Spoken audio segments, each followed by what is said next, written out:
ICC के पास पहुंची पाकिस्तान के कोच और एक खिलाड़ी की शिकायत, होने वाला है तगड़ा एक्शन। क्रिकेट की ओलंपिक में एंट्री की चल रही थी बात, तभी आईसीसी के चेयरमैन ने कह दी बहुत बड़ी बात। नीता अंबानी का ओलंपिक से क्या है नाता, क्या आईपीएल से होगा कनेक्शन? सुनिए हर सवाल का जवाब।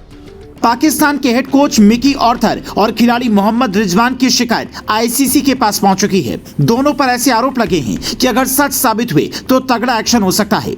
आईसीसी के चेयरमैन ग्रेग बार्कले जब ओलंपिक में क्रिकेट की एंट्री के मसले पर बात कर रहे थे, तभी एक पत्रकार ने पूछा कि भारत में जो वर्ल्ड कप हो रहा है उससे लेकर पाकिस्तान के कोच ने कहा है कि ये आईसीसी का टूर्नामेंट लग ही नहीं रहा है, बल्कि बीसीसीआई की द्विपक्षीय सीरीज लग रही है। इस पर क्या कहेंगे? तो ग्रेग बार्कले ने कहा, अभी वनडे वर्ल्ड कप शुरू ही हुआ है, हम पूरा मामला देखेंगे, फिर तय करेंगे कि क्या बदलाव किए जा सकते हैं। मुझे पूरा भरोसा है कि ये वर्ल्ड कप यादगार होगा, लेकिन बयान को हम भी रिव्यू करेंगे। दरअसल मिकी ऑर्थर ने अपने बयान में एक तरह से आईसीसी पर सवाल उठाए हैं, ऐसे में उन पर एक्शन हो सकता है। जबकि रिजवान की शिकायत इसलिए आईसीसी के पास पहुंची क्योंकि ड्रिंक ब्रेक में उनकी जो तस्वीर सामने आई उसने कई सारे सवाल खड़े कर दिए। कई लोग ये कह रहे हैं कि एक तरफ आपने किंग कोहली, जिनकी लोकप्रियता इतनी है कि लॉस एंजलिस 28 के डायरेक्टर ने खुद ये स्वीकारा कि कोहली जैसे सितारे युवाओं के लिए स्टार हैं, जो हमें क्रिकेट को ओलंपिक में शामिल करने के लिए प्रेरित करता है। जबकि दूसरी तरफ पाकिस्तान के खिलाड़ी हैं जिनके ऊपर एक्शन का खाका तैयार हो सकता है। अभी से कई लोग इस बात का विरोध करने लगे हैं कि ओलंपिक में अगर क्रिकेट की एंट्री हुई तो फिर वहां भी भारत पाकिस्तान का मैच होगा, जो कमाई के लिहाज से तो अच्छा है, लेकिन शहीदों के परिवारों के लिए ये बिल्कुल भी ठीक नहीं है।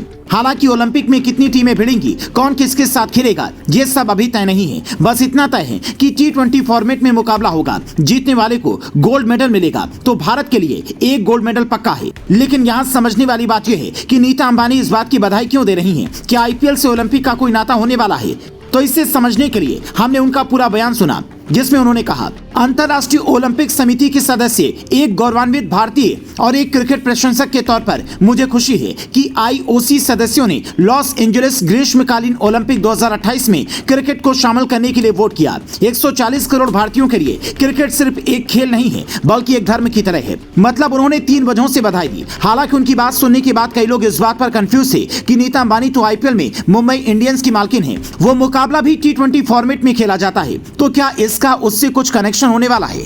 तो ऐसा बिल्कुल नहीं है। आप एक क्रिकेट फैंस के तौर पर ओलंपिक में क्रिकेट की एंट्री के फैसले को किस नजरिए से देखते हैं, कमेंट कर बता सकते हैं। साथ ही इन 3 सवालों पर अपनी राय भी दे सकते हैं। सवाल नंबर 1, क्या ओलंपिक में भारत को पाकिस्तान के साथ खेलना चाहिए या आपत्ति जताना चाहिए? सवाल नंबर 2, साल 2036 में जब भारत ओलंपिक की मेजबानी करेगा, जैसा पीएम मोदी ने कहा है, तो उसकी मेजबानी किस शहर में होनी चाहिए? सवाल नंबर 3, T20 इंटरनेशनल फॉर्मेट वाले ओलंपिक में इंडिया का कप्तान किसे होना चाहिए? क्या रोहित ही बेस्ट रहेंगे? वैसे 2028 तक शायद रोहित संन्यास का ऐलान कर दें, क्योंकि 5 साल काफी लंबा वक्त होता है। अब इन 3 सवालों के जवाब में क्या कहना चाहेंगे, हमें कमेंट में जरूर बताएं। साथ ही हर क्रिकेट फैंस तक ये स्टोरी पहुंचाएं, ताकि उन्हें भी ये पता चल सके कि क्रिकेट अब कुछ देशों में खेला जाने वाला गेम नहीं रहेगा, बल्कि इसे एक अलग लेवल की वैश्विक पहचान मिलने वाली है।